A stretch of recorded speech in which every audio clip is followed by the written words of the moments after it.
लेकिन वो salesman Asif Munir suitcase लेके डोनाल्ड ट्रंप के पास पहुंच गया। मैं डोनाल्ड ट्रंप का चाहता हूं, मुझे खित्ते का इंचार्ज बनाया है, हर किसी को लात मार के रखूंगा, ईरान को, अफगानिस्तान को, भारतवर्ष को। आप समझते हैं कि डोनाल्ड ट्रंप या हिलरी क्लिंटन ने तुम्हें पुचकार किया दिया तू चौड़ा होकर चंगेज खान बन जाए? वो डॉक्टर जिनका काम जिंदगी बचाना है, लोगों को, बीमारों को ठीक करना है, वो अब जहर देके लाखों हजारों की संख्या में भारतीय मारना चाहते थे। सिमी के छोकरों को सबवर्ट करके ये भारत में अमोनियम नाइट्रेट जो कि फर्टिलाइजर है उसके बॉम्ब बना कर सारी जगह बॉम्ब ब्लास्ट हो रहे थे। पाकिस्तान की कोशिश रही है कि भारत के बरखिलाफ वो एक कोएलिशन ऑफ क्रिमिनल कंट्रीज खड़ा कर दे। बांग्लादेश, तुर्की, पाकिस्तान और फाइनेंशियल सपोर्ट हब जो है वो उसने कतार में बना दिया।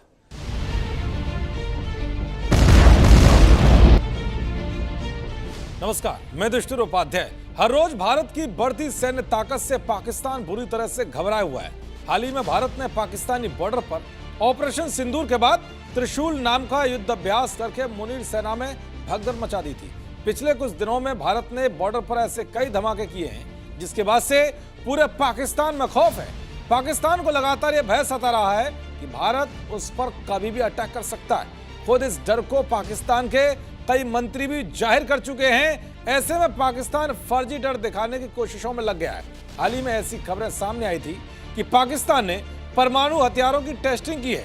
खुद झूठ बोलने में माहिर ट्रंप ने दावा किया था, लेकिन अब पाकिस्तान ने अपनी ताकत बढ़ाने के लिए अपने ही जहाज को उड़ा डाला। क्या है पूरा मामला, चलिए आपको बताता हूं। दरअसल पाकिस्तानी नौसेना ने स्वदेशी एंटी शिप बैलिस्टिक मिसाइल का परीक्षण किया है। एक मिसाइल से समंदर में चलते जहाज को हिट किया गया। इतना ही नहीं, इस मिसाइल टेस्टिंग का बाकायदा एक वीडियो भी जारी किया गया है। पाकिस्तान की पहली हाइपरसोनिक एंटी शिप मिसाइल है। माना जा रहा है कि इस मिसाइल को खास तौर पर अरब सागर में भारत से बढ़ते खतरे को देखते हुए विकसित किया गया है। पाकिस्तान तेजी से अपनी नौसेना को आधुनिक भी बना रहा है, जिसमें तुर्की और चीन उसकी मदद कर रहे हैं। हालांकि भारत इस तरह की किसी भी मिसाइल का मुंहतोड़ जवाब देने में सक्षम है। पाकिस्तान लंबे समय से समुद्र में भारतीय नौसेना के खौफ में जी रहा है। पाकिस्तान की तुलना में भारत की नौसैनिक ताकत काफी ज्यादा है। इतना नहीं, भारत के पास दो एयरक्राफ्ट कैरियर और दर्जनों से ज्यादा विध्वंसक पोत ऑपरेशनल हैं। वहीं पाकिस्तान के पास एक भी एयरक्राफ्ट कैरियर नहीं है। पाकिस्तान पनडुब्बियों की संख्या के मसले में भी भारत से पीछे है। पाकिस्तान के पास कोई परमाणु पनडुब्बी नहीं है। वहीं भारत ऐसी 2 पनडुब्बियों को ऑपरेट कर रहा है। ऑपरेशन सिंदूर के दौरान भी भारतीय नौसेना ने अरब सागर में अपनी पश्चिमी फ्लीट तैनात की थी। ये तैनाती मात्र एक संकेत नहीं थी, बल्कि एक चेतावनी भी थी कि ये पाकिस्तानी नौसेना को तबाह कर सकती है। अमेरिका, चीन, रूस और इंडोनेशिया के बाद भारत की नौसेना एशिया की नहीं बल्कि दुनिया की सबसे शक्तिशाली है। तो कुल मिलाकर भले ही पाकिस्तान कितनी भी मिसाइल टेस्टिंग कर ले, लेकिन वो भारत से हमेशा पीछे ही रहेगा। ऑपरेशन सिंदूर में हमने पाकिस्तान को बहुत मारा ना? सच? कहाँ मारा? नहीं मारा। कहाँ मारा? ऑपरेशन सिंदूर में पाकिस्तान क्या को नहीं मारा बताइए ना। और 11 एयरबेस फोड़ दिया। अभी आपने बोला पाकिस्तान जो है वो घुटनों पे था। घुटनों पे क्या मारा, एक बात तो बताइए। ये मारना थोड़ी ना था। आप सेना के तमाम जितने तीनों फोर्सेस के हेड हैं उनकी बात सुनिए। उनका कहना था कि हमारा मिशन क्लियर था कि जिन लोगों ने पहलगाम किया, हम एक आतंकवादी आपने अब तक आतंकवादियों की पहचान आप कर नहीं पाए भाई। ऑपरेशन देखिए, जिस दिन ये दिए गए, जिस दिन एक बात एक सेकंड मार दिए गए। अरे सर मेरी बात सुनिए ना। आपने एक दिन पहले पार्लियामेंट में हंगामा होता है, 2 घंटे के अंदर ही आतंकवादी पकड़ करके ठोक दिए जाते हैं। आप कह रहे हैं कि हम यकीन कर लें? इमरान भाई सच आप कैसे आप कह रहे हैं हम यकीन कर लेंगे? आपकी पॉलिटिक्स अलग। ऑपरेशन से हमला किया तो पाकिस्तान का जवान जो हमारे हथियार उठा करके जा रहा था उसका सर फटा, हमारे ऊपर आकर के गिरा। उनमें एकदम से खलबली मची कि इनमें से कोई जिंदा है नहीं। वही एक पल था मेरे पास कुछ करने का। तो से इसकी राइफल को उठाने की चेष्टा करी, लेकिन ये हाथ नहीं हिला। इस हाथ की पूरी हड्डी निकल के बाहर थी, सिर्फ कंधा हिला। एक हाथ से राइफल उठाई, ऐसे फायरिंग किया और फिर 4-5 पाकिस्तानियों को पल भर के अंदर मौत के घाट उतारा। फिर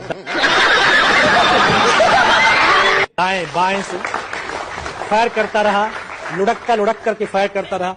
बेबस और लाचार था, चल नहीं सकता था, पूरी पैर की मसल्स निकल गई थी, लेकिन रेंगता हुआ, खिसकता हुआ और साहस और धैर्य के साथ, विश्वास के साथ मैं आगे बढ़ा, उनको खदेड़ा, फिर लुढ़क करके 500 मीटर नीचे आया। कौन है ये लोग? कहां से आते हैं? और फिर अपने साथियों को इन्फॉर्म किया कि इस तरह की वहां पर इंफॉर्मेशन है, जो घटनाक्रम से अवगत कराया। अपने बटालियन कमांडर तक शाम तक पहुंच पाया था। सर जानते हैं पहाड़ियों पे चढ़ना आसान है, उतरना बहुत मुश्किल है।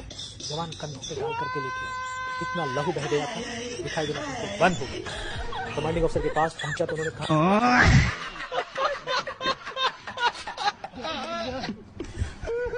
साहब आपकी 42 स्क्वाड्रन की एयरफोर्स होनी थी, आज के दिन 29 पे आ गई। पाकिस्तान की air force just by the way 25 squadron की है, केवल 4 स्क्वाड्रन का फर्क है। आप क्या चाहते हैं कि आपकी एयरफोर्स पाकिस्तान की एयरफोर्स से छोटी हो जाए? कल तो आप बांग्लादेश से कंपटीशन शुरू कर दें।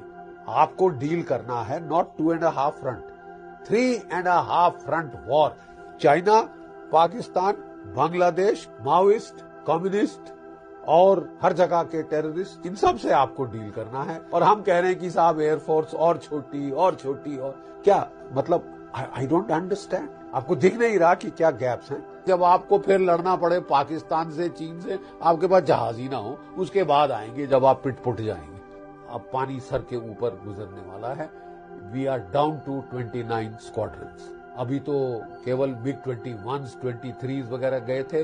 अब आपके थोड़ी देर में आपको मिराज 2000 जैगुआर फेज आउट करने पड़ेंगे। तो आपको 114 रफाल खरीदने हैं तो खरीदने। पाकिस्तान के पायलट्स चीन में हैं इस वक्त, J-35 पे ट्रेनिंग कर रहे हैं। अगले साल आपको हैरत नहीं होनी चाहिए कि अगर वो हांगुर क्लास सबमरीन सप्लाई करने वाला है तो पाकिस्तान, तो वो J-35 भी स्टार्ट करने वाला है। पाकिस्तान आपसे पहले 5th जनरेशन फाइटर लाएगा, फिर आप वेट करेंगे कि बांग्लादेश ले आए, फिर हम लाएंगे। और बड़ी शान से ऐसे ऐसे ऐसे दूरबीन से झांक रहे थे कि हम कल आए, चंगेज खान आ रहा है हमला करने, 22 किलोमीटर की सिलीगुड़ी कॉरिडोर को हम काट देंगे। हम लाल मुनीर हाट में एयर बेस बना रहे हैं, बॉर्डर के बिल्कुल नज़दीक तुम्हारे सर के ऊपर, ताकि वहाँ से हम सिलीगुड़ी कॉरिडोर में बम्बिंग कर सकें। हम J-10C जहाज़ ले रहे हैं चीन से। हाँ, ये बांग्लादेश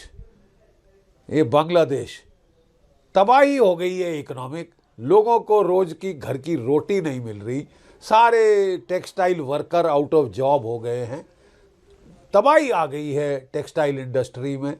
ठीक है, इकोनॉमी का भट्टा बैठ रहा है, सिवाय जिहादी उन्माद, मंदिर फोड़ने, हिंदू औरतों का बलात्कार करने की सिवाय और बांग्लादेश ने कोई चीज़ नहीं करी है जब से ये जो है मोहम्मद यूनिस वॉशिंगटन ने पैराशूट किया है ढाका में। अब ये ख्वाब देख रहा है ग्रेटर बांग्लादेश के। ठीक है साहब, ख्वाब देख रहा है ग्रेटर बांग्लादेश के। भारत ने भी साहब जैसे को तैसा दिया है, और वहाँ पे अब 3 कंटोनमेंट्स हमारी सिलीगुड़ी कॉरिडोर में आ रही हैं, लोहे की चद्दर वहाँ पे लग रही है। और इतना डरा हुआ है कि जो लाल मुनीर हाट की एयरफील्ड, जहाँ पे ये जेट लैंडिंग एयरफील्ड बनाना चाहता है, चाइना पाकिस्तान को कॉन्ट्रैक्ट दे रहा है एयरफील्ड बना के बड़े फॉरवर्ड हमले करने के लिए सिलीगुड़ी कॉरिडोर की तरफ, तो वहाँ साहब अब इसने फ्लड लाइटिंग कर दी है। इतना डर लग रहा है कि पता नहीं भारत कब क्या कर देगा। इतना डर लग रहा है कि ये जो है ये वहाँ पे फ्लड लाइटिंग कर रखी है कि लाल मुनीर हाट इसके पहले एयरफील्ड बने, उसका कबाड़ा ना हो जाए। और कभी भी भारत जो है कुछ भी कर सकता है, ये भय फैल गया है।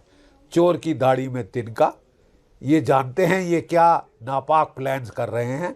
बांग्लादेश की खबर आई थी, अभी तक कंफर्म होनी है, लेकिन खबर आई थी, अटकलें लगी थी कि इसने 15,000 किलो अमोनियम नाइट्रेट मालदा के रास्ते, मुशीराबाद मालदा के रास्ते इन्फिल्ट्रेट किया है भारत में, ताकि ये जो फरीदाबाद मॉड्यूल थी इसको खूब एक्सप्लोजिव सप्लाई किया जाए कि वो पूरे ईस्टर्न इंडिया में भी बम पटाखे दिवाली मचनी शुरू हो जाए।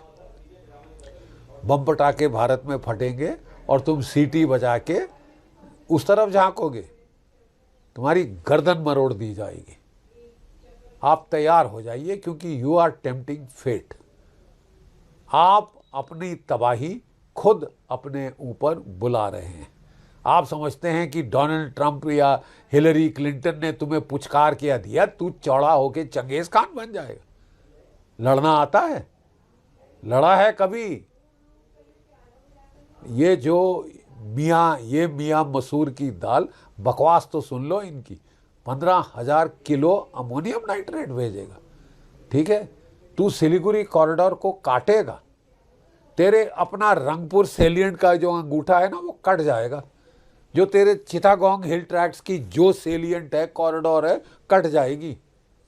और वो चिकन के जैसे पर काट देते हैं कुकिंग के पहले, वैसे ही तेरा हाल होगा। Cooked chicken, Kentucky fried chicken बनेगा तेरा।